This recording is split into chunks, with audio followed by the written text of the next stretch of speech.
Hello, hello. We are live. I'm gonna bring in our players here today. You might notice we're doing a special D&D stream today. It's a special D&D backstory stream, and you might notice that we have only two players. I shouldn't have held up four fingers. That only confuses things further. Two players here today, Affinity and Waylon. As you, Waylon, that's you oh, promised a stranger. oh, you're right. You're right. You're right. Hey, wait, we're getting some echo there. Getting some echo there. Is that from Finn? Is it? I don't know. Hold on. Yeah, wait. No, I'll just put question, question, question mark. It'll be very video gamey. Who is this? Okay, I think I fixed it. Okay. All right, Ruthie, say something crazy loud. Wow, it's Darvus? Waylon? Who the fuck? Okay, that's perfect. Uh, all right, so today we are going to do a special backstory stream where we dive into the first meeting of two of our characters in this campaign. We see them there, except one of them has question marks by them. We're not sure why that is.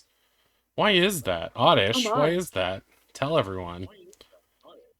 I can hear myself. What is that? Is that Ruthie's? No, it can't be Ruthie's, right? It has to be ink. It's always ink. It's I'd be always surprised if they me. have the headphones in my ears. Okay, we're dropping down. We're dropping down to 65. Do you have your How's noise that? canceling thing up? Or your echo I do. cancellation in your settings? I think I Are do. you wearing, by any chance, are you wearing headphones? Yes. Let me double Weird. check my echo, but I'm pretty sure, yeah, it's all Hmm. it'll all Okie be dokie. okay. Let me see something real here. Oh, right, right. I wanna put on some background tunes for us to normally have music. M join. I've been summoned. Okay. M uh town, I guess?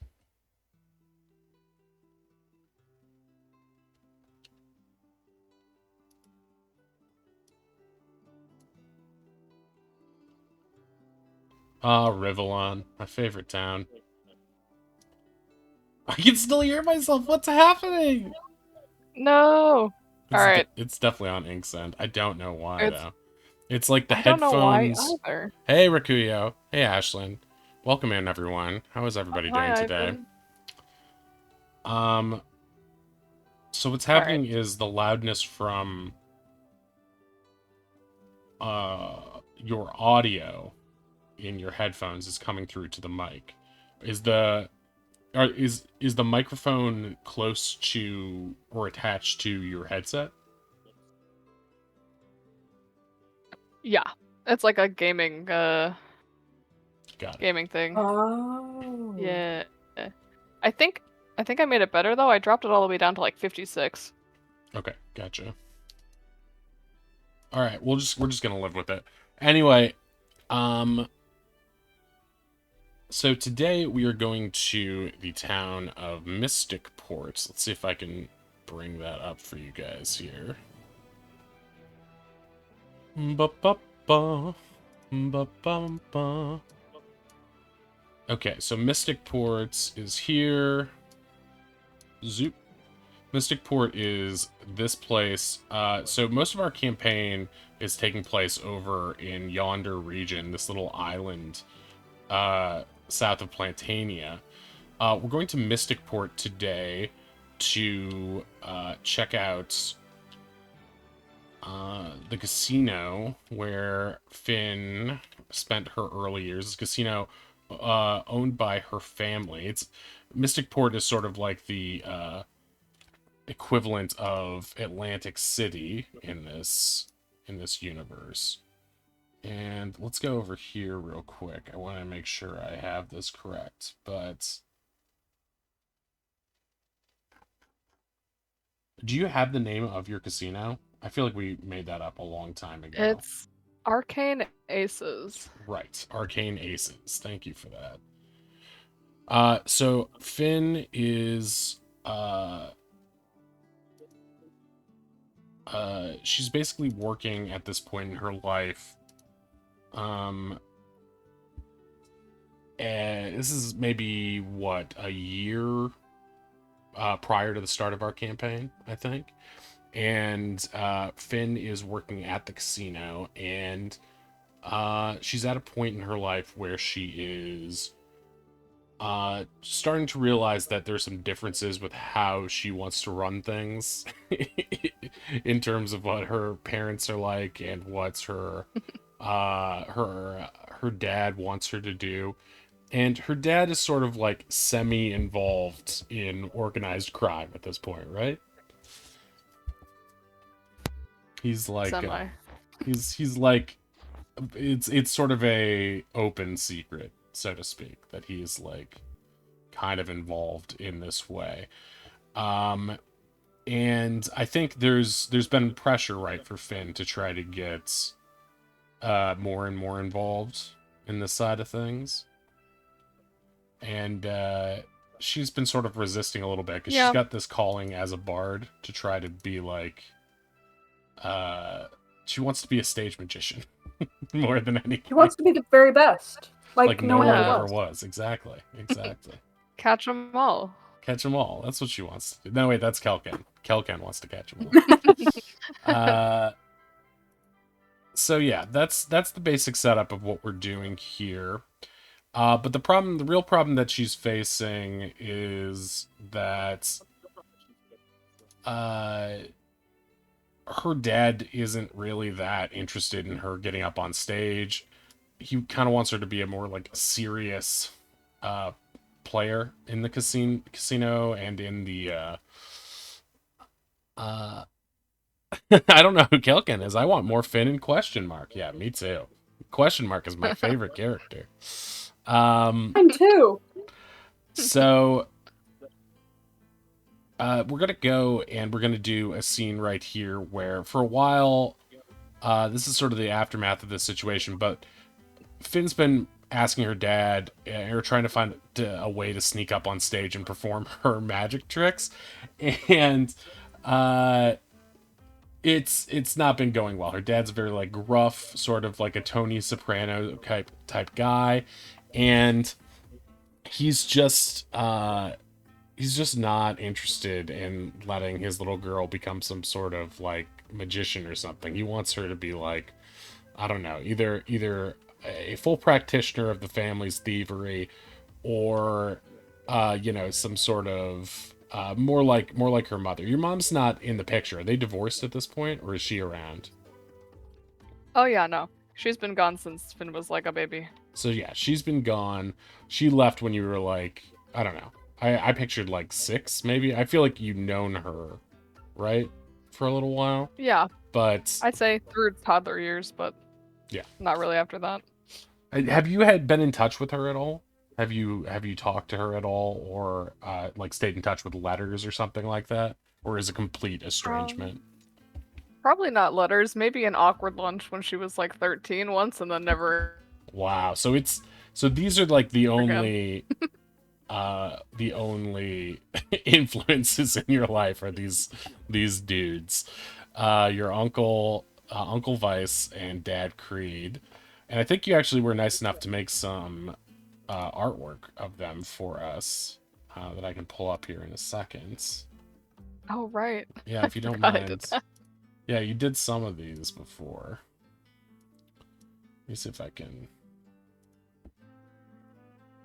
Okay, there's Dad, right there. Creed. She also has has Ooh. Jiva. Oh yeah. Jiva. Grandma, but I forgot to make Grandma, so.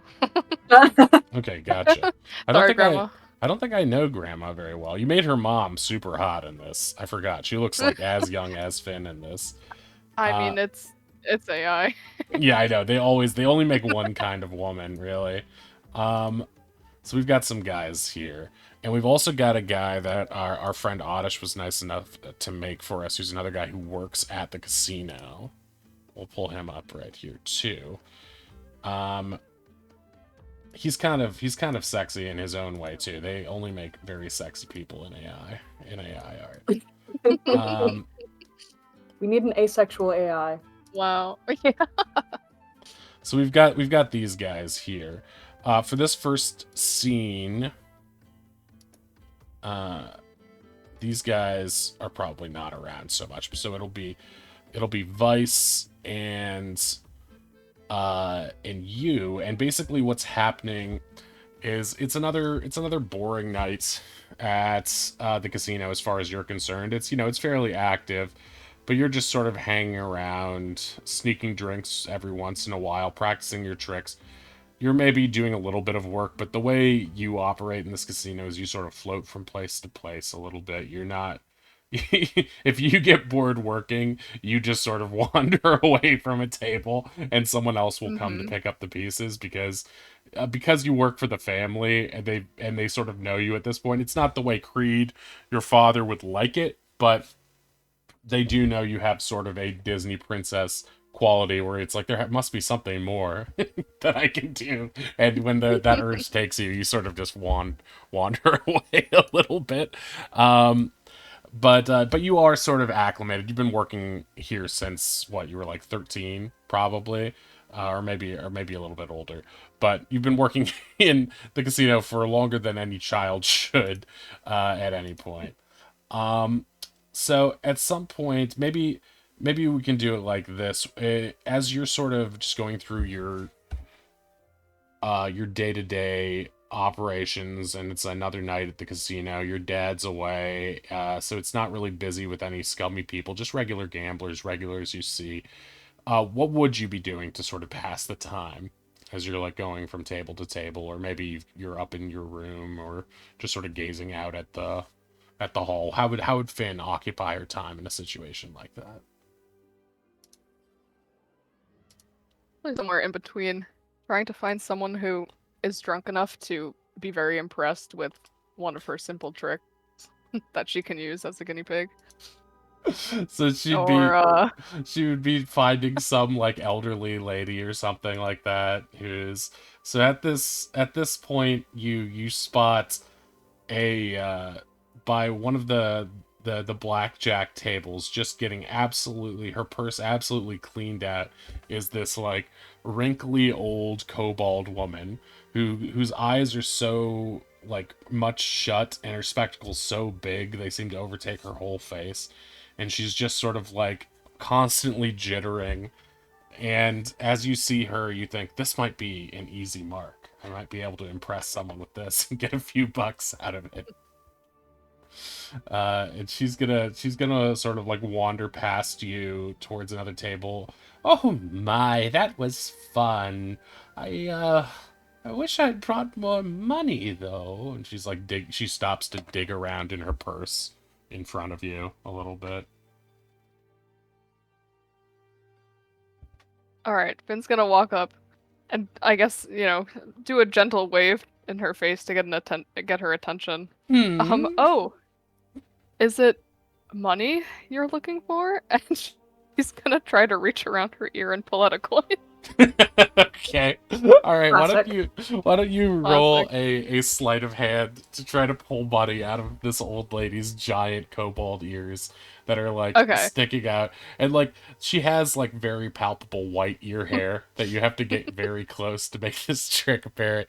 Although her eyesight isn't great, so maybe this will be easier than you expect. Alright, I'm rolling a d20, right? Okay, yeah. Feel free to roll it close Alright. to the Ooh, microphone. I'm like waiting for okay. the numbers to appear on screen, but we're using actual dice here to make this extra intimate. Ooh, 17. 17. Okay, so you pluck the coin, this gold coin, right by her ear, uh, and you pull it out, and you hold it in front of her face, and she says, "Oh my stars! That was incredible! You found a gold coin. I must have dropped it." And she takes it from you, sort of plucks it from your hand. It's unclear whether you were giving it to Oh, her or not, but or even if she understood that it was a magic trick, but she seems appreciative of it nonetheless. And she puts the coin in her purse and is like looking you up and down and is like, uh, Rakuyo. Well, who we see on screen right now is not Finn's father, but that is her uncle, Vice, in the bottom left, right there. And the old woman will start blinking and push her spectacles up a little bit and look you top to bottom and says, "Oh, my, what a pretty young thing you are. Here, for your trouble." And she, like, takes the same gold coin that she just put in her purse a second ago and hands it to you as if it's a present. Oh, yeah. Finn's just like, you know what? This is better than nothing in her head. Glad you enjoyed it. That performance is on the house.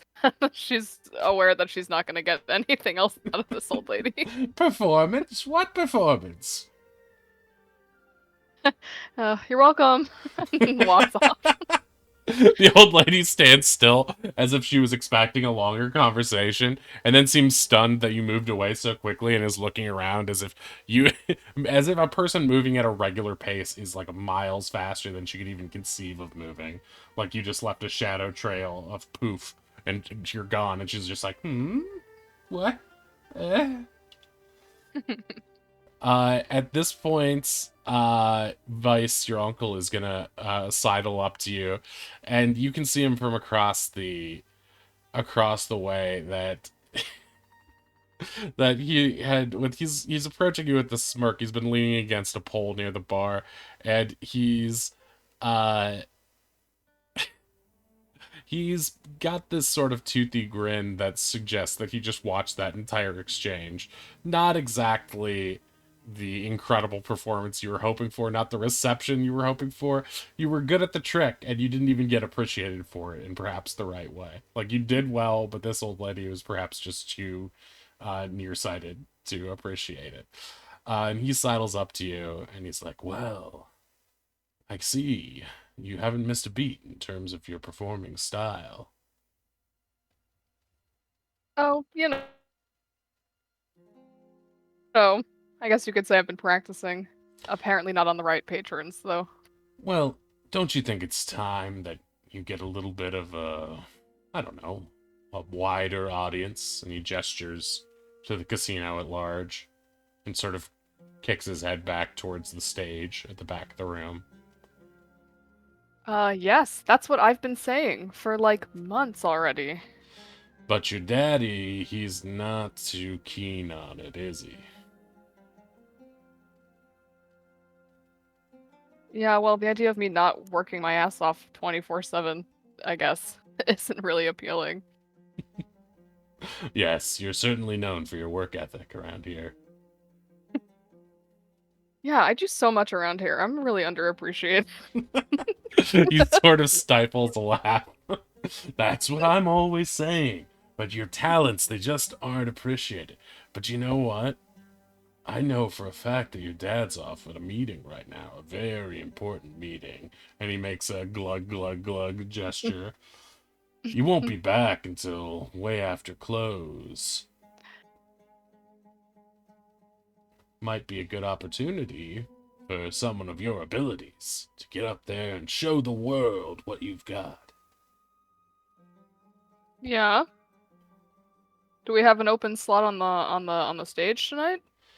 As it so happens, we had a bard who was set to perform tonight, but had a bout with food poisoning after he tried some of our quote unquote freshly caught shrimp. Ah, yeah, it's always the shrimp, Yeah. I man. guess we should stop using that same batch that's been in the back room, under that frost rune, for the past 6 months or so. Might be time to make a deal with some more fishermen, but, you know, your dad likes to run a tight budget. Yeah, I mean, I always thought if you just refried it enough times, it kills all the bacteria, but I'm really not a chef, so Yeah, maybe that was yeah. wrong.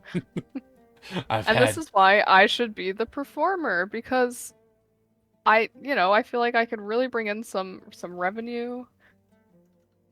Well, revenue or not, I don't know why that's such a hard concept to believe. well, that's why we gotta show him, right? You get up there, you get your opening night jitters out of the way, entertain the crowd, you know, a couple more nights like this, and he won't be able to argue that you don't have the stuff, right, kid? Okay, okay, yeah. She starts like nodding and like trying to hype herself up mentally. Yeah, that's it. You got this. You got this. Uh, maybe you should have a shot for courage. It always helps me smooth the nerves out before a big conversation. I'll never say no to that. He orders 2 shots of Fireball from behind the bar, and he puts them out and says, "Cheers," and takes a swig. Yep. She she swigs it down faster than he does in her eagerness. All right, make a Constitution a roll right here to see how you Oh, do. we're doing drunkies? Okay. We'll see. We'll see. Make a I got a 4. you got a 4. Okay, this is not giving you the confidence that you necessarily need. It's sort of like hitting. This is all happening a little bit fast. Like you wish you had been told by him that we can do this tomorrow. But I think in anticipating that, he's sort of sprung this on you and been like, well, you can't back out of this now. And so this is sort of, the alcohol is sort of getting the butterflies in your stomach drunk. And they're colliding with one another against your stomach lining right now. He slaps you on the back playfully, and he's like, well, it looks like it's time for you to get up. We've got another act coming in, jugglers or some such, later tonight. Gymnasts throwing chairs. Something I don't really understand. Some wanty performers. But you want to get up there while the getting's good. Any sort of musical cues we should tell the band to play for you? No, the usual's fine. Yeah, like right now? I'm going right now? Well, sure. I mean, you're ready, right? You've been practicing every night. I've seen you. Sure, sure, okay, yes. Right now. Uh, Cool. you're gonna be wearing that? I'm just kidding. You look great. She looks at her uniform. Yeah, I guess. Perfect, perfect. Yeah, yeah, that's fine. Wait, here. He takes what there is a minotaur woman behind the bar, and she's got like a red chrysanthemum in her hair, and he just plucks it out of her hair, and she looks shocked, and he just puts it in your hair instead. Perfect. Really completes the ensemble. Well, you're known for your fashion taste, so I trust you. Hey, he sort of like poses and like plucks at his bow tie a little bit.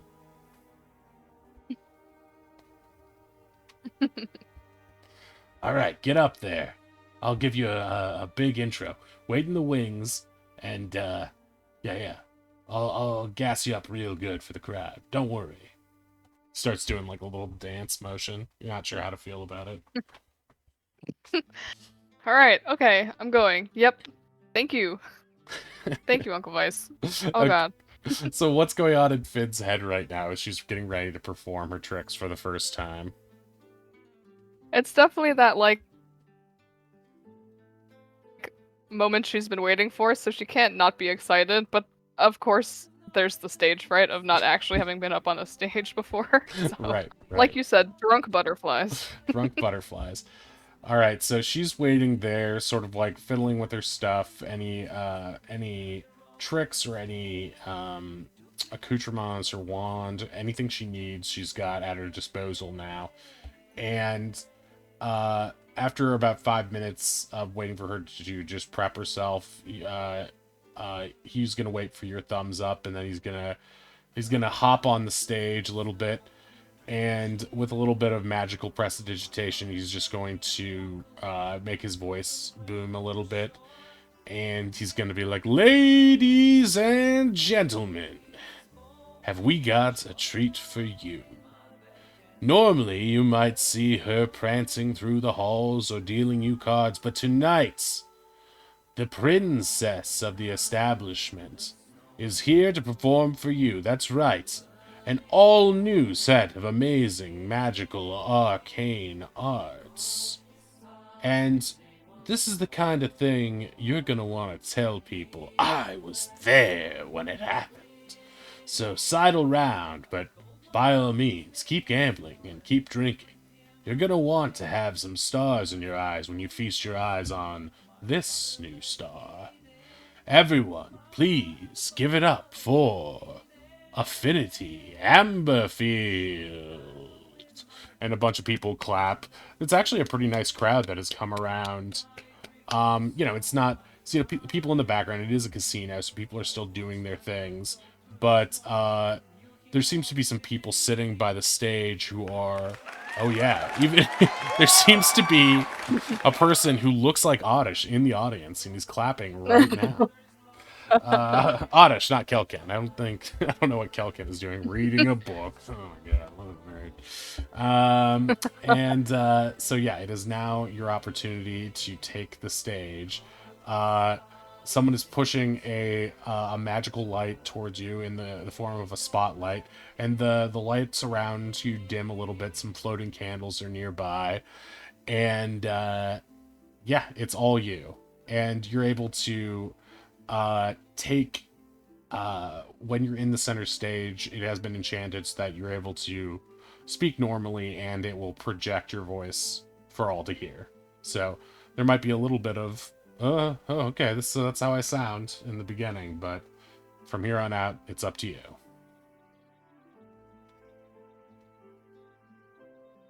All right. I think she's just gonna hop up, and it's that kind of first time performance energy where you can tell that she's nervous, but she's trying really hard to seem confident. So it's coming off as like half confident, half like this is definitely the first time I've done this. She just kind of gives a wave to everybody, like, "Hey there, everybody." um, and then like takes a moment and just like kind of looks around the audience. And then it's like, right. Pulls out a ball from behind her, just like almost like a ping pong sized ball. Whoa! One guy in the audience is amazed just by that. Yeah, thanks. I need you all to keep your eyes on this ball for me. And she's sort of like, moving it around in her hand. And then she's gonna do like she's gonna like lob it kind of towards someone in the front row. But the idea of the trick is to try to levitate it before it hits them. Okay, great. Oh. This is really a high risk, high reward situation. Yeah, wait a start. What a great. Okay. So roll your d20 and we will see. All right. We'll see how you do with this. Come on. This initial gambit. Come on, Finn Dice. All right. I'm gonna be honest. It's a 5. They do have the opportunity to cheat tonight, but I don't know why she would cheat a 5. So I'm gonna say, how could I? Okay, so you throw the thing, and the woman who is a Kenku cockatoo shrieks as it hits her straight in the forehead, and her plumage just like shoots straight up. And it's the crowd is not sure really what your act is at this point, so everyone just bursts out laughing. There's a big orc guy in the front who's just slapping his leg. Do it again! Do it again! And Vice is like looking panicked. He's got sweat beading down his temple, and he's like vamped to the band, and someone's like, boom, tsh.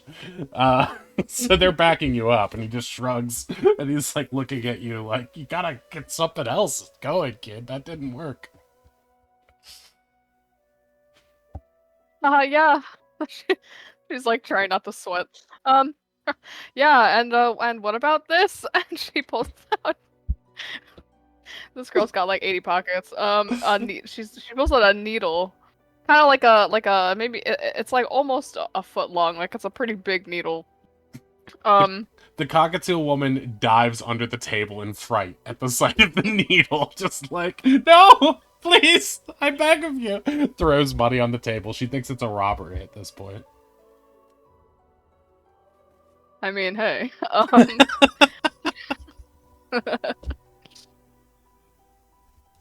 The night is young. But she's going to try to, with this trick, waving the needle around so everyone can see it reflect in the light and everything, try to stick it through her arm in an illusionary way so that it just pulls right through with no damage. Okay, gotcha.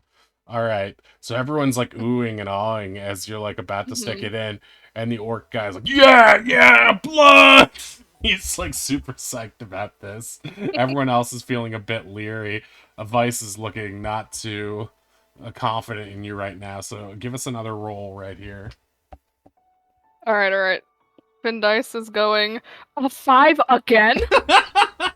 Man. I swear I'm not lying. That's crazy. So you jab it directly into your arm, and it goes through, and everyone's like, "Oh!"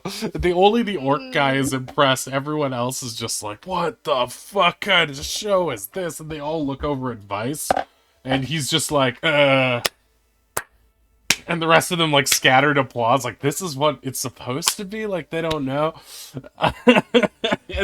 The orc is like your number one fan, though.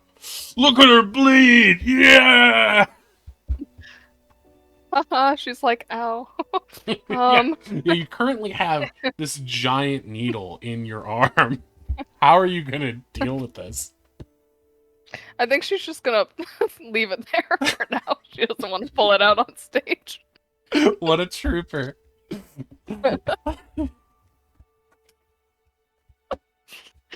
Alright, she's like also now in panic mode. Okay, for the last one, I need an audience member to come up stage. You, and she points at the orc, the big guy. He's like already really halfway high. up on stage. He's like, everyone else is like aggressively leaning away as far as they can. They do not want to, they clearly don't have a high pain threshold. And the orc is just like, yeah, stab me, run me through.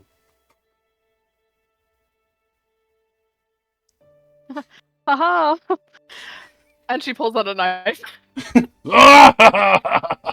Like, it's clear that even by orc standards, this guy is like out of his fucking mind, or he's just wasted. Yeah. It's hard to tell.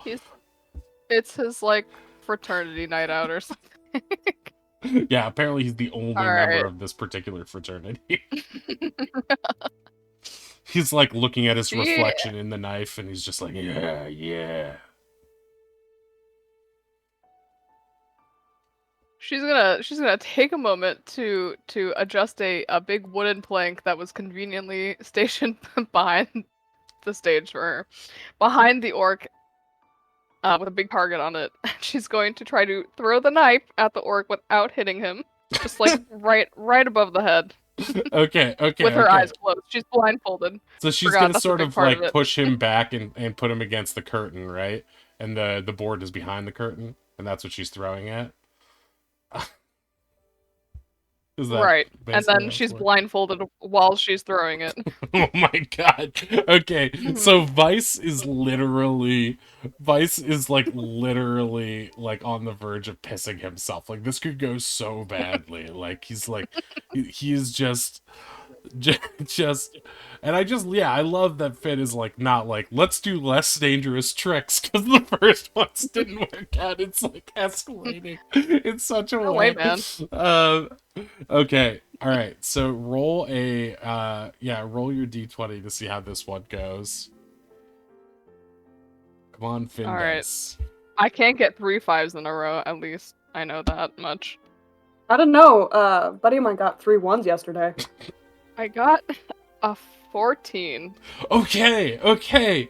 Okay, So that's so you toss the knife and it strikes cleanly right over his head, and hits the board right behind, and you hear the and he's like, "Eh?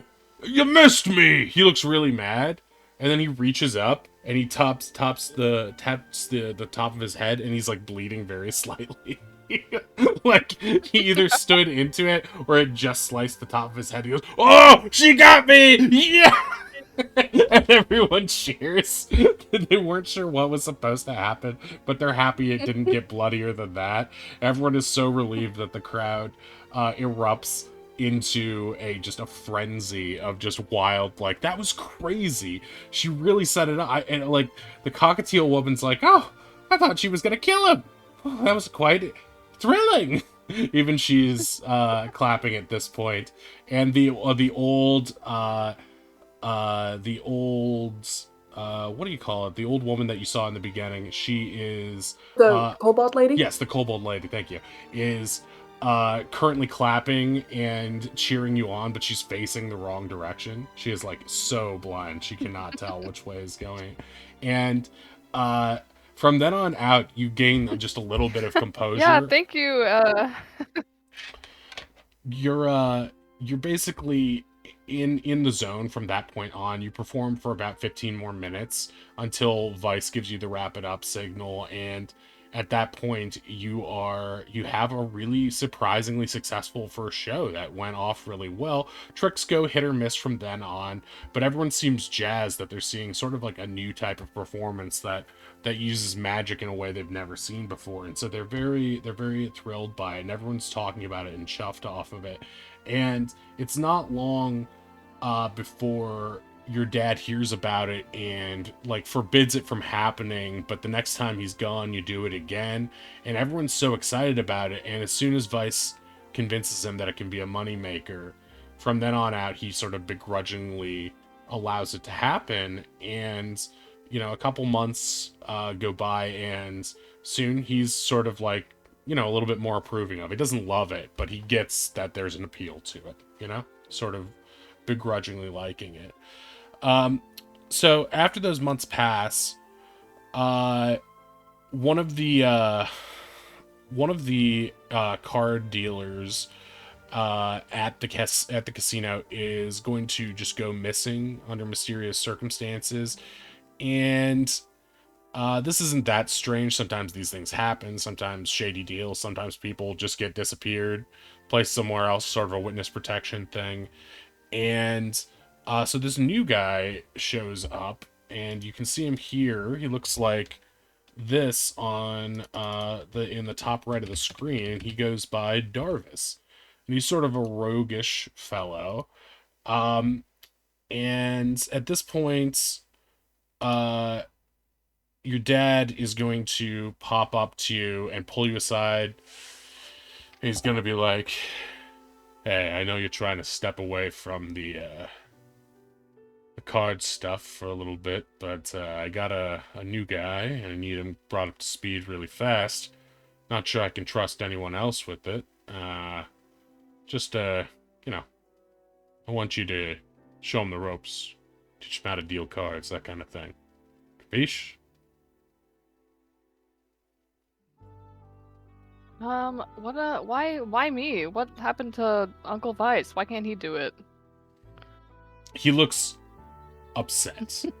And he looks annoyed, but you don't really have to insight check your own dad at this point. You know him based on just being able to look him up and down. There is no good reason for why he's choosing you. There's plenty of more capable, more interested, more. There are other female card dealers who'd be probably happy to have this sort of like young roguish dude to teach around and show around and maybe flirt with. But this seems to be, if you had to guess, you bet your dad is trying to reel you back in to the core parts of the casino. Remind you that you can have your little stuff on the side, but your primary focus should be this. And this is his trick. sort of, to do that. Or his attempt, anyway. I just, think you might be slacking a little bit, and maybe you need to do some work around here, you know? I mean, I've been doing lots of work around here, but fine. Not really. And then I'm off the rest of the day. I don't know if I agree to that, but we'll see how it goes.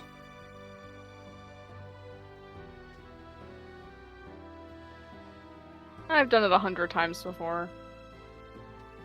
Well, you better be good then. It's up to you. If he stinks, that's on you. That's how things work here. Y'all gotta take responsibility for each other. Yeah, I Nope. know. No pressure then. Hey! Yeah, we were just talking about you. Affinity, this is, Darvus. Darvus. Friends call me Darv, and sticks out my hand. Darv? That's a interesting name. She, like, gently shakes it. Named after my uncle or some shit. Hey, try to show a little respect in front of the lady. Oh. Right. It's a casino, Yeah. but, still gotta be respectful. Carrying an image. Yeah, I've never heard a curse before ever in my life. What? We don't swear here. Mm-hmm. Whatever. Never. Alright. I got stuff She's being to do. very facetious. I'm gonna go up to my office, but I'll stop by. Not taking my eyes off you altogether, so I better hear good things. And he points to his sort of like number 2 man, his sort of lieutenant in this thing, which is this guy over here, who he's sort of like, you sort of know this guy, Finn, as his name is Sable Rogus. He's like a soldier in sort of the crime empire, and he is just, you think up your dad's butt, like in terms of just like trying to get rubbed close to money so he can make a name for himself. You just think of him as just like a local knucklehead who's like good looking and too cocky for his own good. You're not really that impressed by him, but you can see why he's able to sidle in, and it's kind of annoying. He just seems to get whatever he wants. He's a little bit annoying. He's sort of like hanging out by the bar in the same way that that Vice was in the previous scene, and he's just clearly staring at you with sort of a semi-lascivious look, like I'm keeping my eye on you for perhaps more than one way. And it's a little creepy. And Wei, you sort of pick up on this brief exchange too.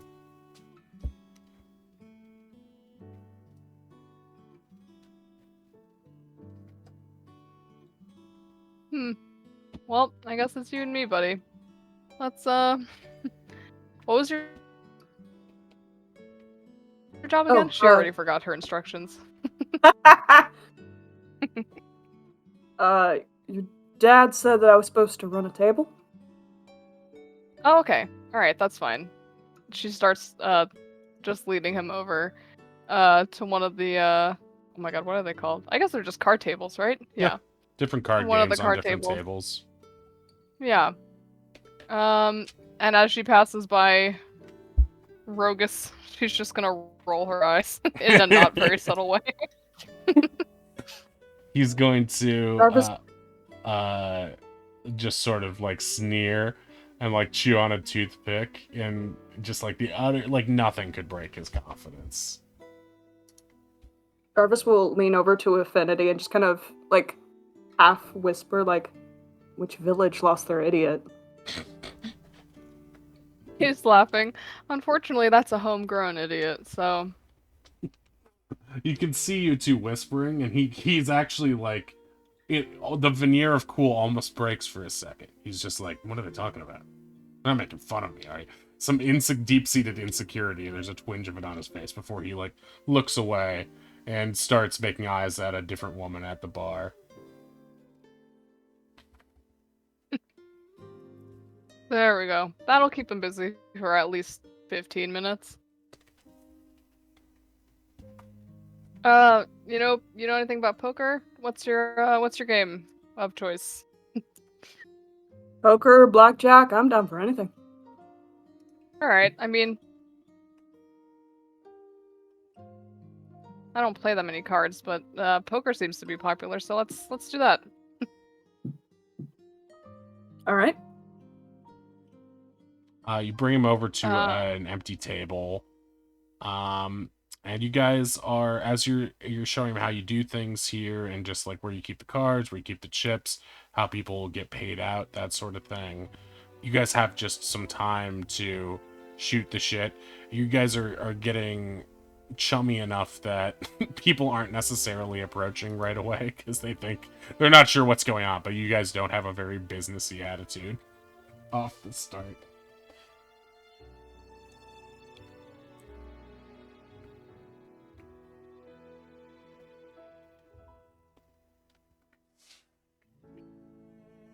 yeah, so that's basically how it's done. Finn is obviously, between half showing him how to do this and half just like shooting the shit, is getting bored with this specific responsibility. um, so like, where did you say you were from? Oh, you ever been to Ruby's Bard? I don't think so. No. You're not missing much. I mean, you could say the same about here, unless you really like being around a lot of drunk old people all the time. Certainly more exciting than here. Or than back home. Yeah. Excitement's not something we lack at all.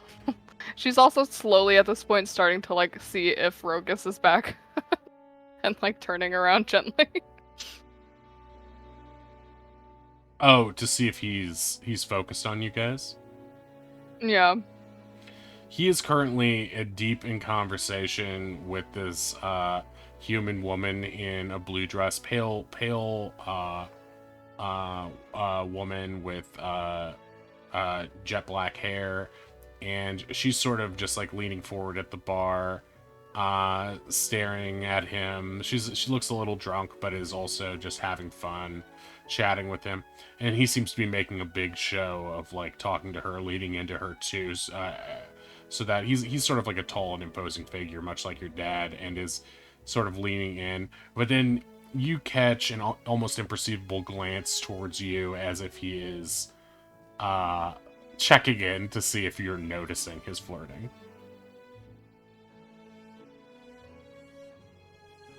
Right. Okay. She's gonna turn back to Darv. If you want, and she's doing a little again side to side. I can show you how to do the real business that goes on here. Oh? Yeah, I don't know how many casinos you've been to, but here. And she's gonna sort of just take him by the arm and start leading, trying to find a wealthy looking patron at a slot machine. Sure. You find a what looks to be a few rows of slots with various people, a lot of people similar to the Kobold Lady, who are just sort of like lifelong gamblers who are just there for fun. Don't look like common folk, but you do see a rather pompous, oafish looking halfling man, middle-aged guy who is wearing like sort of a stereotypical like Shakespearean cap with like the fluffy top and the long feather coming out of it, and he's like eating a roast chicken in one hand while playing the slot machines in the other. And the slot machines are like mechanical gnomish devices that are powered not through like the wall by like electricity, but are run on sort of like a gem or crystal power inside each of them.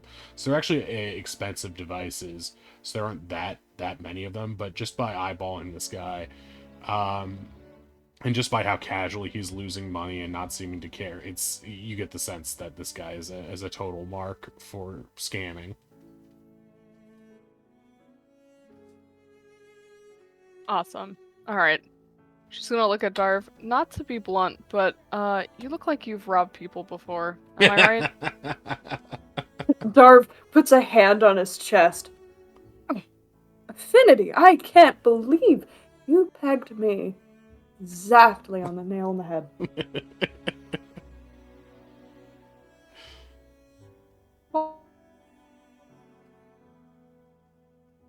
Uh, I know a thief when I see one, and I mean that affectionately. Um, and she's gonna gesture to that guy. How heavy do you think his pockets might be? Oh, I think the poor man's pockets are too heavy. Look at him. He must be suffering. Yeah, we really should do something about his poor back. Mm. It, it's the only right way to do business. Exactly. I think he needs another complimentary drink. Why don't you offer him one? As you know, this is obviously just part of training. Oh, of course.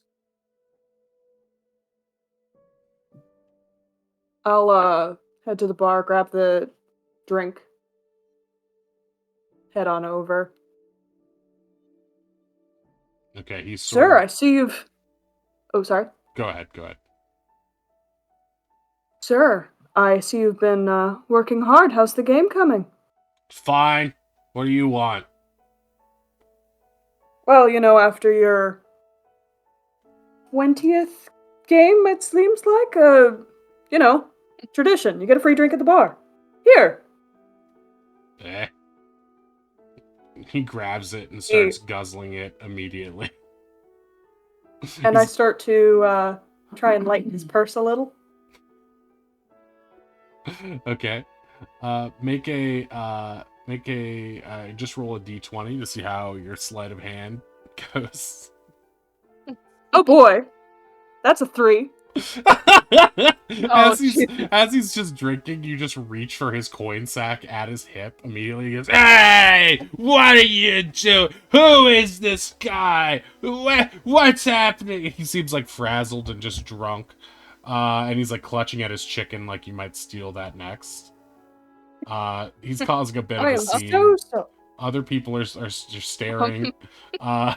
Definitely Sable Rogus is looking over now and is just sort of grinning and pointing and laughing, and the woman he's talking to is laughing too.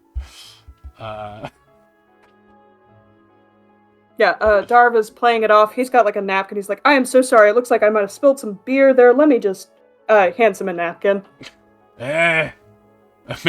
Roll another d20 to see how your deception check. 19. Nice. Okay, so he's like, hey. oh yeah, Yeah. I'm covered in shit. This chick is too greasy. I need another complimentary drink though, because that's that one spilled. Right, yes, let me get that for you. And I'll take the glass, and grab the napkin, and I'm like, can I go for another shot? Yeah, totally. That's a 6. We'll do it with advantage because he will think you're Oh. dabbing at him now. 10. You manage. He feels like he doesn't trust you, and you're kind of like being clumsy about it. You kind of rub the napkin against his crotch a little, and he's distracted by that. He's confused as to whether you're making a pass on him or just really weird. And he's just so drunk and confused by that. You do manage to sneak off with a couple gold coins from him. But it's not a big heist. It's just a really awkward thing. Yeah, Darvus just says, I'll be right back with your drink. And then he goes up to Affinity and says, that is not my strong suit. She's like kind of giggling. She's like, yeah, I mean, that's an interesting technique. Oh yeah, the old reach around? Yeah. Yeah, that's okay. There's plenty of time to practice here.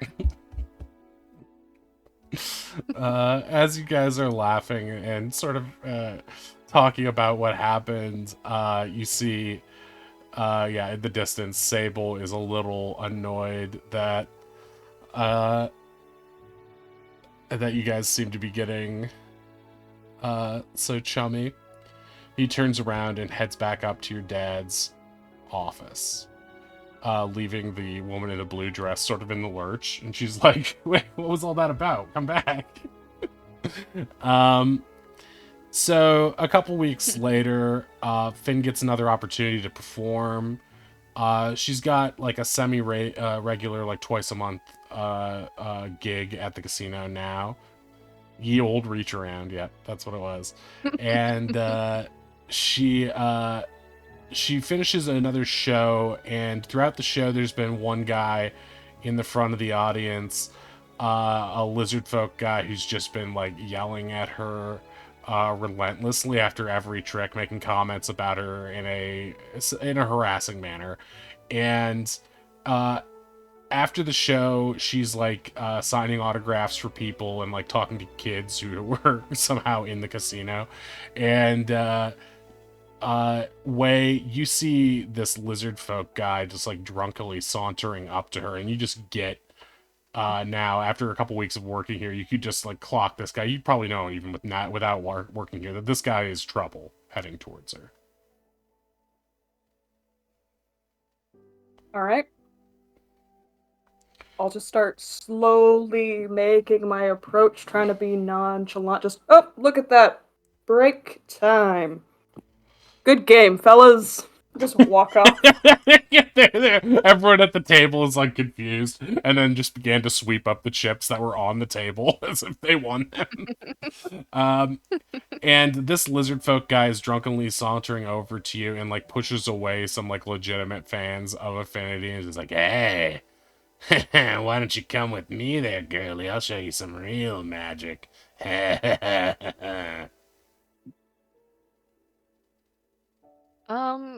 Come where exactly? Wherever, the dumpster, sewers. I get around, honey. You get around in dumpsters? You Yeah, know it. no thank you. Eh? Hey, where do you get off talking to me like that? I'm a paying customer, huh? He's starting to get up in your face a little bit. I deserve respect. Please. I come here every time I'm in the area. Yeah, Darv will walk up and be like, excuse me, Miss Affinity. Boss is getting real pissed off at me. We were late for getting Sable's, what was it, lice meds? His medicated shampoo?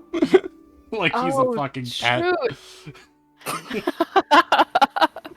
Shoot, right. She just like a pretend face palm. Yeah, Oh. sorry about that, sir. Sir? I don't have it. Important business. Yeah, but I'm sorry. You don't mind, do you? We have to urgent business. Hey, I could use some lice meds too. I deserve respect too. I'm sure you do. Perhaps you should go find your lice meds, bud. Maybe I'll show you who's the real louse around here, pal. And he like produces flame from between his talons. He's just sort of like he's ready to cause a scene if he needs to. Hey, you wouldn't want to, and he's, kind of, like, points out to a couple of these people that Darv recognizes as being kind of, like, soldiers heavy types. Yeah. There's plenty of heavies The working walls have eyes. Bye. Wouldn't want to make the boss angry, would you? Boss? No. No, just, maybe Never. Maybe a few free drinks. A couple extra spins or Yeah. something. Oh, yeah. Just go to the bar and tell him Sable's hooking you up. Sables, yes. Yeah, I'll do that, because I deserve it. He slinks away. Right. He just needed to. He's one of those guys who just needs to somehow spin it as a win for him. Yeah.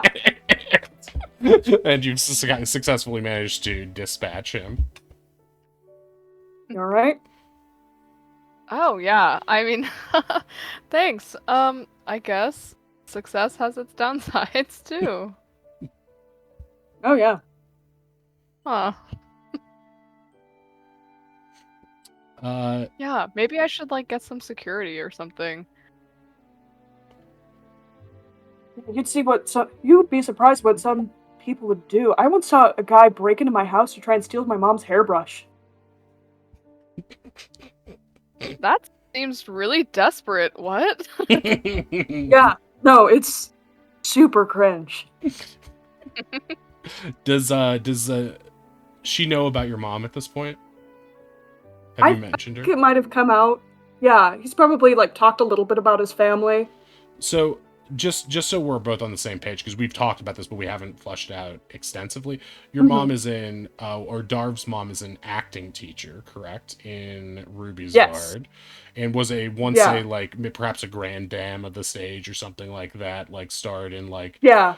sort of like the big dramas of the time, and then as she stopped being like in ingenue age, she sort of moved out to rather than ever wanting to play like old lady roles. I think she just decided she was going to be like move on to like the academy and be like the premier acting teacher and be a head honcho, really throw her weight around there, so to speak. And I Yeah. think Yeah. Darv's dad is like city guardsman or something Uh, like that.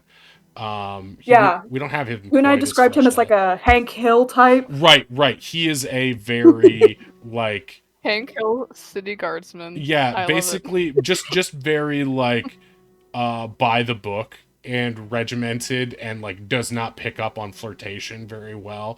And because you know Mama Darv is so around so many charisma type dudes, she just finds it adorable that he's so like true blue to a certain extent. Yeah. Uh-huh. Yeah.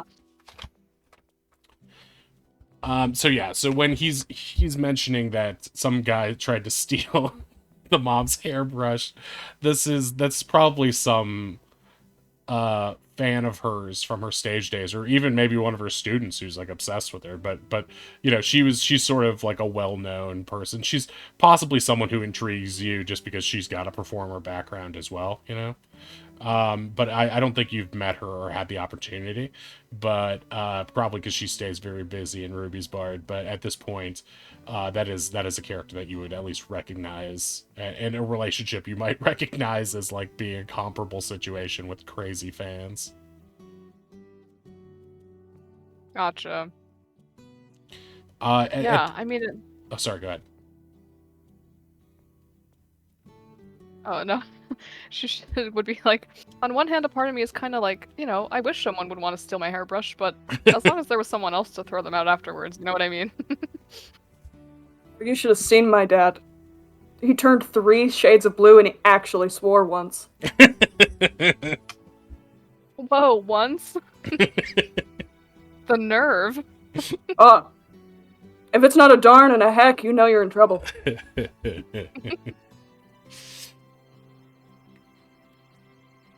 At this point, um,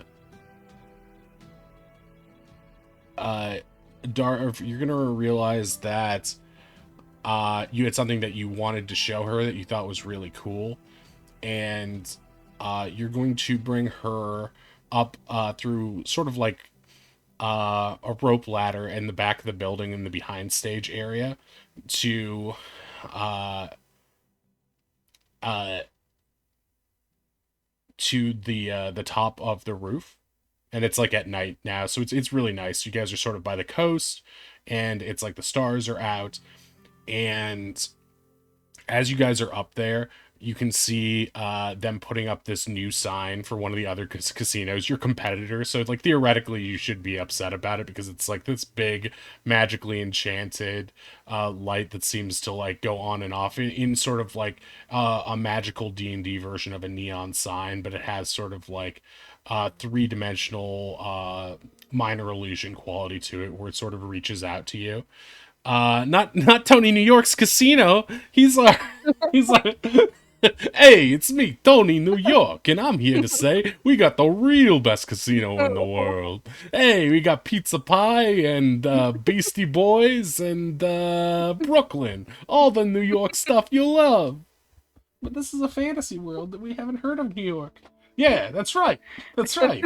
This is your equivalent of Atlantis. Unfortunately, Tony New York is not a character in this. He is Darn, just. I tried. He is just. He is just a running gag that Ink and I will try to shoehorn into things as much as possible. But yeah, you see a rival casino putting up this cool new neon sign, and as they're doing it, it's like there's two gnomish workmen who are on ladders putting it up, and as they're setting it up, it's starting to go on the fritz.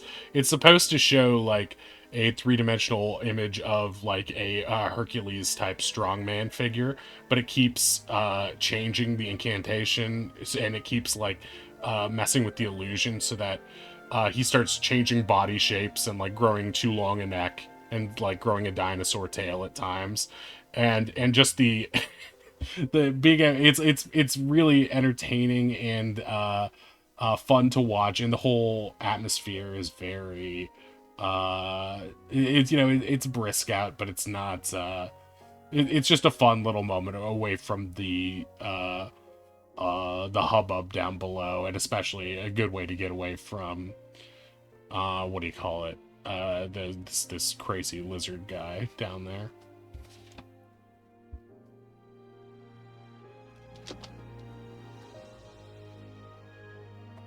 See, I told you he's jerking off. It's hilarious. I kind of see it, actually. I The, don't know. go ahead. I don't know if Dad's gonna be happy about that. Really, I think that's going to be great for your dad's business. I mean, on one hand, it's a sign of respect. On the other, it's super offensive. Exactly. Wait, you got magic? Do you think you can fuck with the sign even more?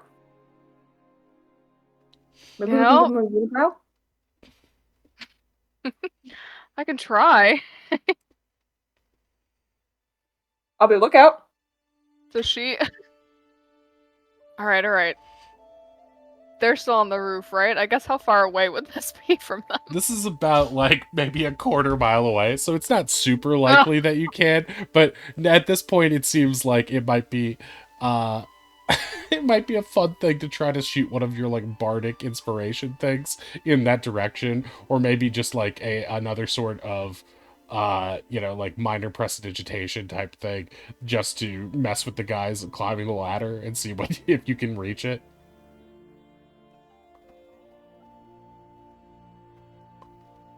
Okay, yeah. She's in her mind, she's like trying to sort of impress Darv a little bit, so she's just gonna freaking go for it and try to have like sparks come out of the sign so it looks like he's jacking off. At this point, it looks She's leaning like into it. it looks like a Hercules with a long neck and a tail and dinosaur spikes down his back, and the gnomes are like scratching their heads trying to figure out what's going wrong with this. Okay, so roll to see if we can make it this far. Okay. 17. Nice. Okay, so you fired this little bit of magic out of your magician's wand. It's mostly for show, but you've managed to use it as like a way of setting your bardics around, and so you set it out and it sort of swirls like a firecracker or a Roman candle in the air in little spirals and heads towards the sign, and it sprinkles the sign with this sort of like magical shower of firework effect, and the gnomes like look up and they're like really mystified as like glittering dust goes all around them. They're not sure what caused it, but it's actually a really pretty effect, creating sort of like a jellyfish like effect as the things like swoop down like an umbrella, these little sparkles. And then the the Hercules image, this illusion, his neck continues to grow long, and so long that it becomes unwieldy, and what's supposed to be like the hilt of his sword, and that looks like his cock. His head is just gonna dip down because it's his neck is not able to sustain it, and now it looks like he's sucking his own cock. He's just like his head is right on his crotch, and he's like he's gyrating, and the gnomes are like desperately trying to fix it as Can't you? as the gnomes are desperately trying to fix it as they but every as they try to like shake it away and like mess it with their hands, the magical image of this Hercules guy just starts like getting more muscular and more into it, and his tail starts wagging, and it's just about the funniest thing you guys have ever seen. And it's like they're like looking around like desperately, and a small crowd is gathering, mostly of children who are like, "What's that?" And their mothers covering their eyes, and people are now throwing stuff at the gnomes, like tomatoes and old newspapers and stuff like that, old scroll papers, I guess. And they are just eventually they get it so that he becomes like a very short dwarf-like person holding a giant club, but everyone remembers what it used to look like, and so the giant club isn't helping anything. uh they come down off the ladder and they run inside hoping that the illusion will go away for a bit. And even though you're far away, you swear you can hear them being castigated by their boss inside the rival casino. um so yeah, how are you guys reacting to this spectacle? Darvus trying his best to keep his laughs quiet enough that they won't be heard by the gnomes or the crowd running off. Because I don't know if you could hear me. I was trying to not laugh. I was laughing my ass off.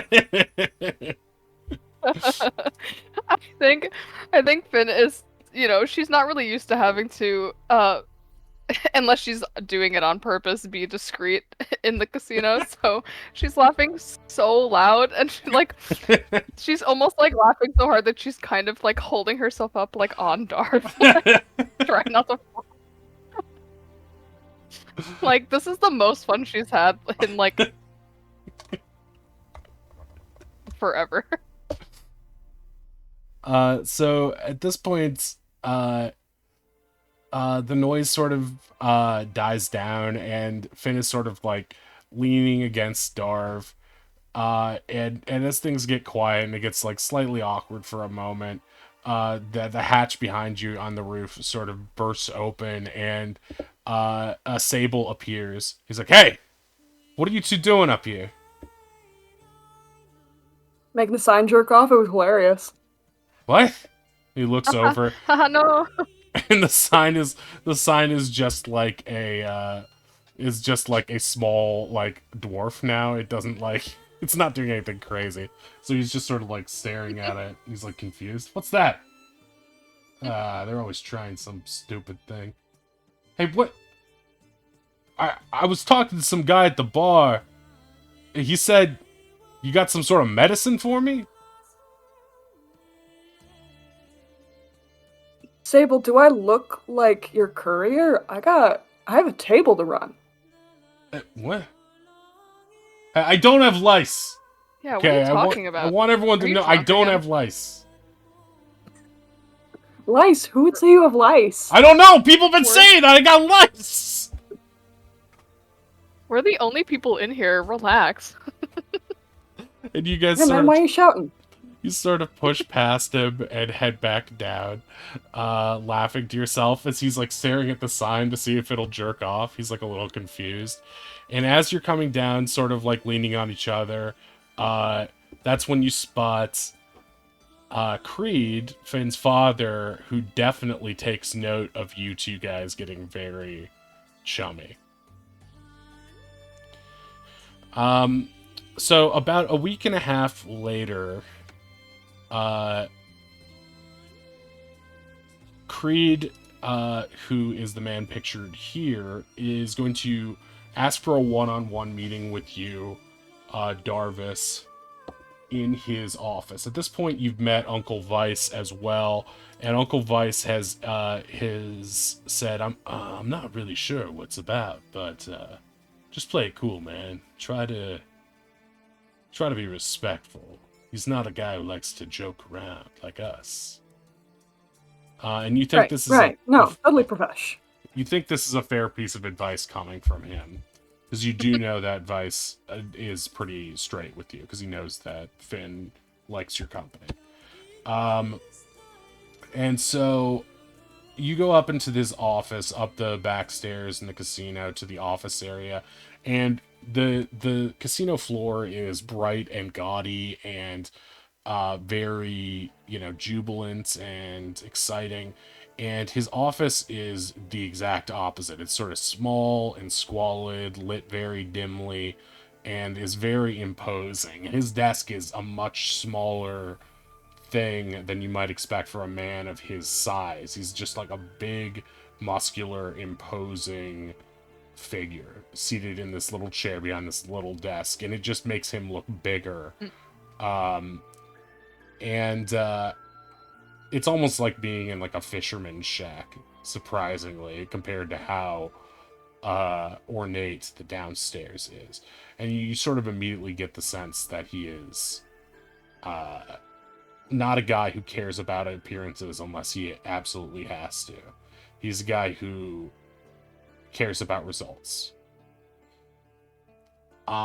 He sort of, as you come in, he just says, "Sit," and he points to the chair in front of him. Waylon just knows when to talk and knows when to shut up. He just walks over, immediately sits. He's just gonna stare at you, sizing you up in silence.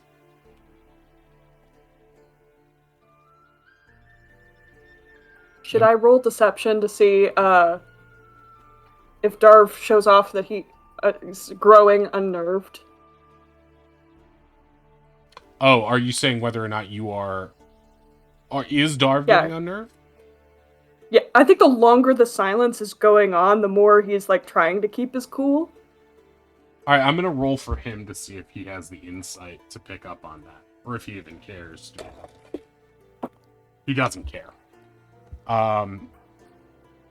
But as you start to get, like, as you fidget slightly, he raises an eyebrow to you, like, begin. Like, for whatever reason, he wants you to say something first.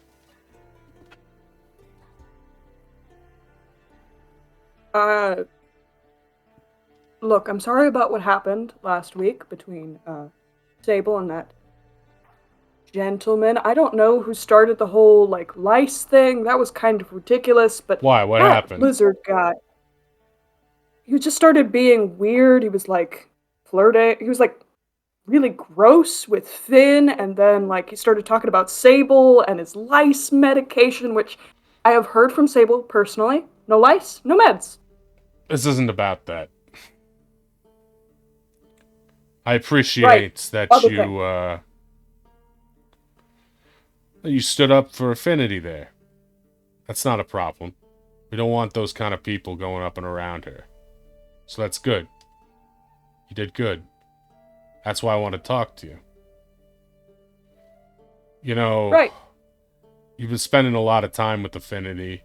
Sometimes for work, sometimes not for work. I'm wondering what's that about.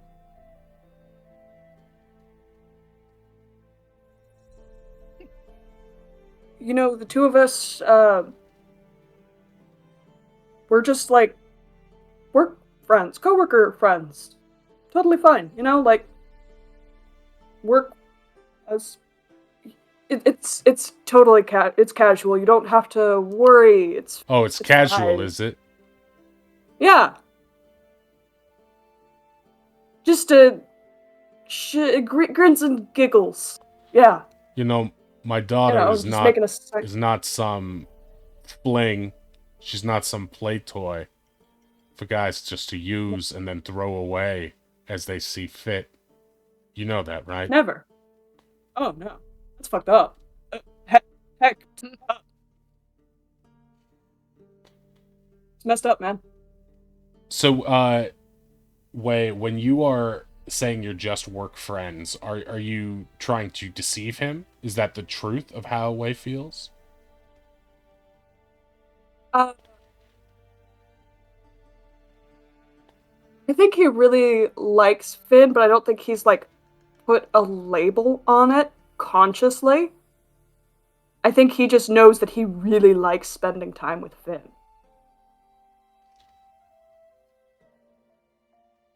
And he knows in this instant, perhaps admitting that might be detrimental, and so he's trying to downplay it.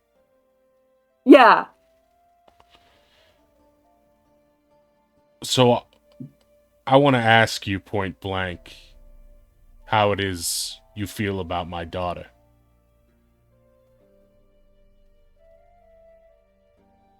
What do you How I think of feel her? about Yeah. yeah. I What are your intentions? and this she's pretty good teacher. Teacher?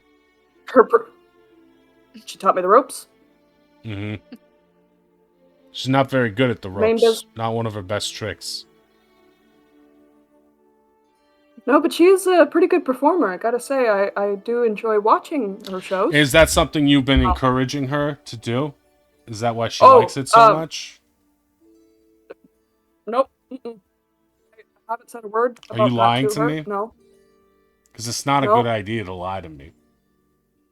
no, never. Yeah, that sounds like a horrible idea right now. Right now or always? Always, I Because misspoke. the question that I have for you is not about affinity. We are we are not just a regular organization, a regular business. We are a family here. And you are always loyal to your family above all else. We are not some little fling. We are not some casual thing where you don't know what it is. There's blood involved in family. You understand that, right? Naturally. So I take it you are a man who likes to talk around in riddles, and I am not that kind of man. I prefer to be upfront. And what I would like to ask to you is, are you loyal to this family? Do you see a future with this organization? Or is this some casual thing where, one day you're here, one day you're just not? Darv takes a moment to kind of think, and all he can think about was that night with Finn. And he goes, "Yeah, yeah, I think I can do the loyal thing. You I'll think? stick. I'll stick around. Yeah, I know, sir." He looks a little disappointed. He's like, alright. Well, Sable can do it. So can I. well, that's good. I'm glad you like Sable because you're going to be working with him. So we got reports at the tables that you've been doing a good job. You've been doing a good job doing your job. The other parts, I don't know about yet, but I could be surprised. I could be It can be surprised. surprising. We make a Yeah, good I know. team. I don't really like all the cute shit when you're talking so Right. much, but I like results. So here's what we're gonna do. We're gonna get you out in the field. We're gonna show you what this business is really like, and you do a good job. Maybe there's a future for you here with some other things too.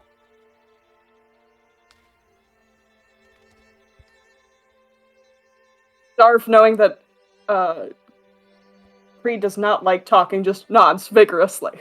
Good. From then on, after the conclusion of this meeting, you are set up, Darv, uh, with Sable. You guys are going to be partners on a meeting. Darv, you are in charge of the goods on this meeting. This is going to be a simple drop-off deal in the nearby woods.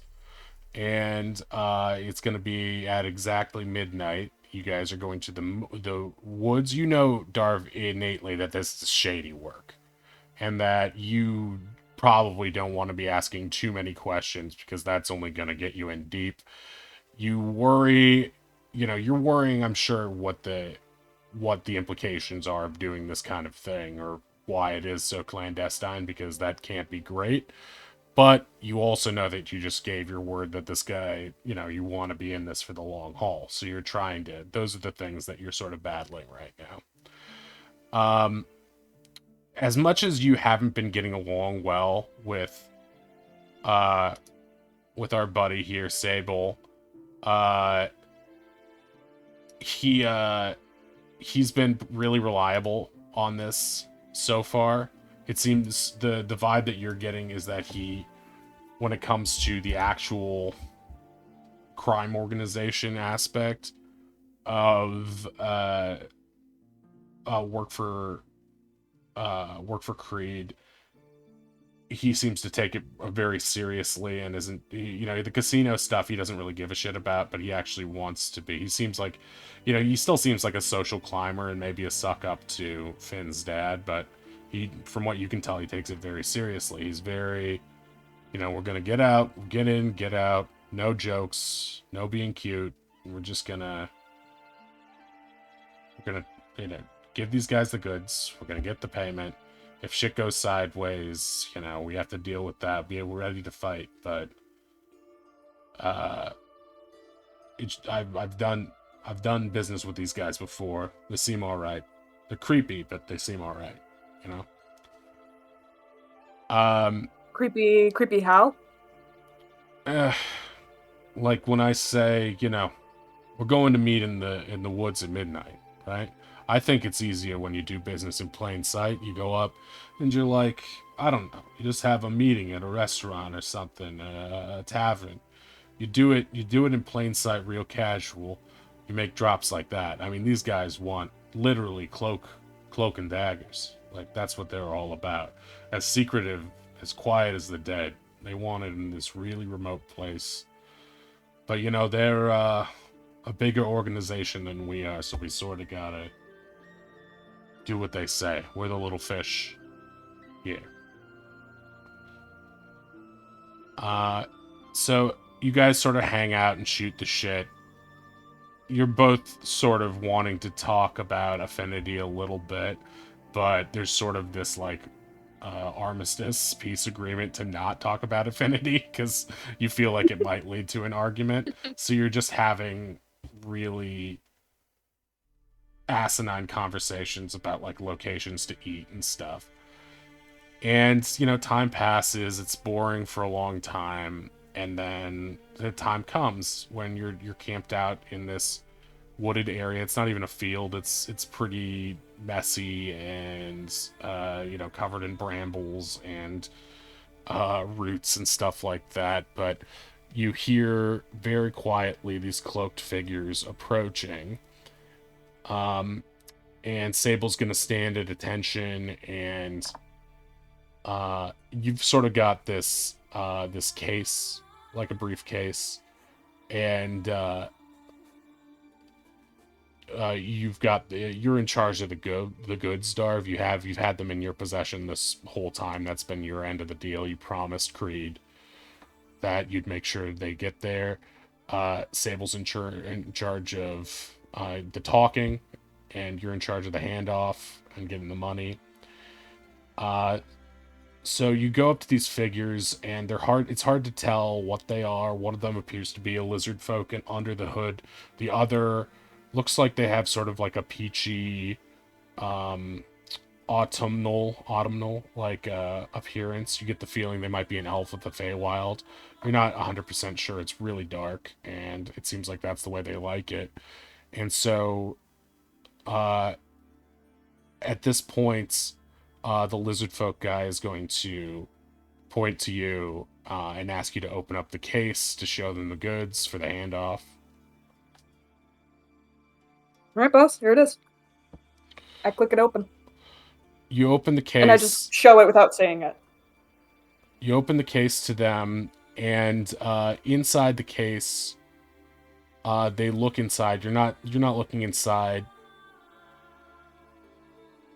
And the woman who appears to be a Feywild elf uh, looks to you directly, and then to Sable, and is like, "Where's the rest of it?" At which Darv turns to Sable like, how's the rest of it? and Sable looks at you, and he grabs the case, and he looks like utterly shocked, and he at this point you see something in his eyes where you've known him long enough. You haven't known him that well, but you're Darv, you've got a pretty good read on characters, and you see something in him, even in this darkness, and something in the timbre of his voice that almost seems like he's play acting a little bit. Like, you're a little bit too stressed to really piece this together now, but something seems off. And he grabs the case and he looks at it and he's like, "Hey, where's the rest of it?" And he shoves the case into the hands of the cloaked figures, and then he grabs you and he says, "What'd you do with it, you fuck?" What do you mean? I haven't opened it since it came into my possession. We've been here the whole time. You've been the only one who's had this case. This guy's trying to screw you over. Do I look like I have a third arm? I ain't screwing shit. He turns to the two cloaked figures and he's like, "You know me. You've dealt with me before. This guy's untrusted. This is his first job. He took the stuff. He's got it. I wash my hands of this. You do what you have to do." The two cloaked figures silently and slowly reach for the poison daggers that were in the case and start moving towards you, Darv. Darv runs like a scared rabbit. Okay, make a roll 20 to see to make a dexterity check real quick. That's a 9. Okay, as you're running, you feel one of these crisp blades, these like curved blades, jam into your shoulder, the back of your shoulder, and you sort of yelp out as you run, but you keep running, adrenaline powering you through the night. You can hear them behind you. Eventually, even chasing after you, you keep running, you keep going down the road until eventually you can't hear them anymore. And when you pull the blade from you, which you did at some point during the run, it felt like something corrosive was in it. And you get the sense that you're too scared to stop at any inns or any place where you might be seen or recognized, or they might also be. So you find yourself out in the woods and struggling to survive. You don't have Ronnie yet to protect you, and you're just like struggling and bleeding, and it feels like this wound you have is just getting worse, and it feels like you were stabbed all over again every few seconds of this thing. And eventually while you're struggling on the side of the road, you find just like a patch of wild strawberries, and you're like a snake face down. You're like nibbling on these wild strawberries, and you're slowly feeling a little bit better. And you realize that these are some sort of like naturally occurring restorative effect strawberries. And as soon as you start to feel healed by these medicinal strawberries, you feel like whatever dark magic was in this wound, it's stopping. You're not fully healed at this point, but you have... It's just become a regular wound. It's no longer re-stabbing you. Yeah, these are strawberry good berries. And at that point,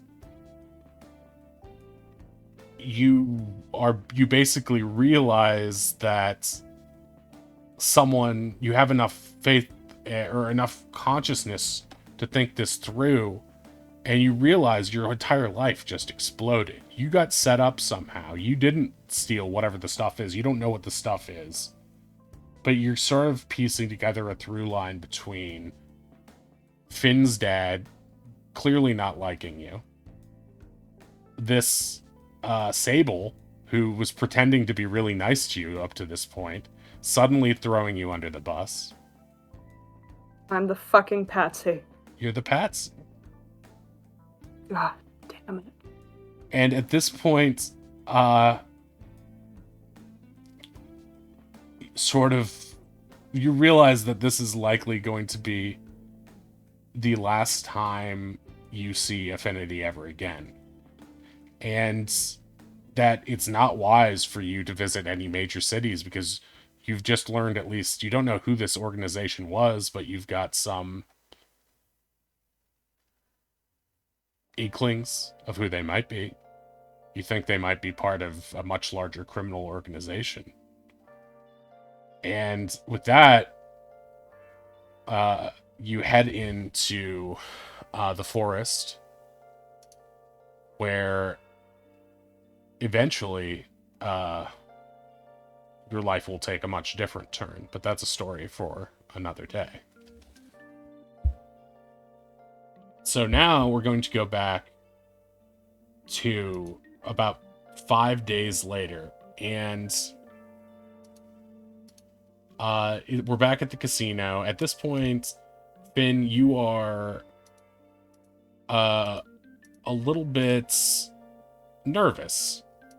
Because like we said at the beginning, it's not that uncommon for people to suddenly go missing while in your father's employ. But this is Darv we're talking about here. He's become a close friend or something. And he's just been gone. And you are visibly stressed. And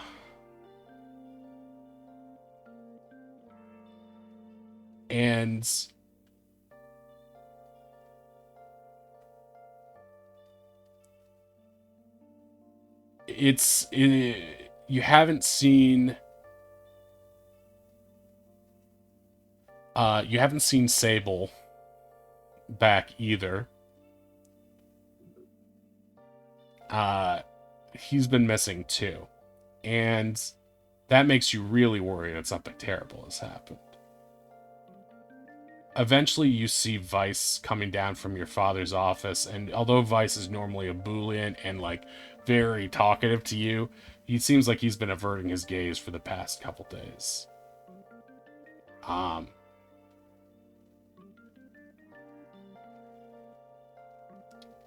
And eventually you confront him and you're like, what's going on? Just tell me. Yeah, she's just going to straight up be like, listen, you know I'm not stupid. I haven't seen Darv or Sable in what, 5-6 days? Do you happen to know anything about that? I wasn't there, but your dad got some reports from his contacts, and he told me what went down.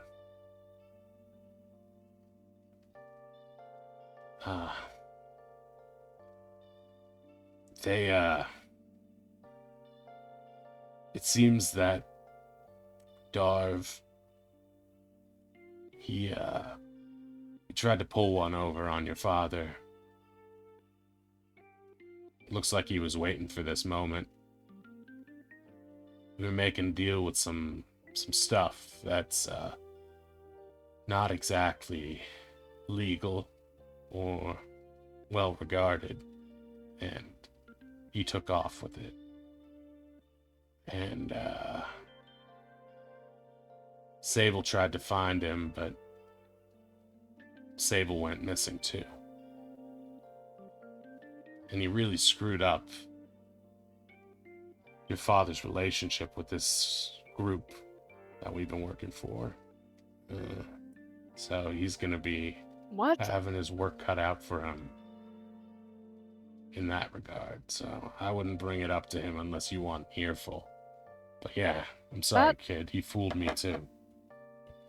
No, that doesn't sound right. I mean, like, yeah, he's not, I guess, uh, the most innocent person I've ever met, but he's harmless. That's not. And she's like fully just like the realization that like this person, because Finn doesn't have a lot of friends, so this is like the realization that this person is probably not coming back is like hitting her for real. Um, and for usually she's a very optimistic energy type person, but Vice is seeing her in this moment kind of devolve for a second, And he processing the information. he puts an arm around you and but he's trying to look you in the eye, and he's just like, I'm sorry. I know you like the guy. I liked him too. He seemed like a nice guy, but apparently that wasn't the case. Just another scumbag, I guess. She's gonna look up at him and just be like, kind of not angrily, but in a don't bullshit me tone of voice. That's all I know. Do you actually believe that? It's what your dad says. I don't have anything else to go on. I know he thought of Sable as something of a protege. So the reason he's not back here, I don't know. If it's not what your dad says, I have to believe it's something worse. I don't want to think one of them killed the other one. So, my heart tells me to believe that. It sucks. I know. Sometimes the people you love, they let you down. Not that you, Her but you know what I mean. right. She just kind of like gets a little despondent. Cause like, her brain is on one hand, she doesn't not trust her dad necessarily. I mean, she knows he's a shady dude sometimes, but he's not really ever shady towards her as far as she knows. So she's trying to come up with a situation where things make sense and it's just not working and she's getting frustrated. It's alright. Take all the time you need. Just, yeah, like I said, maybe avoid it with your dad till he calms down. Maybe you can get some more answers out of him, but yeah. Sorry. He sort of walks away out the front door.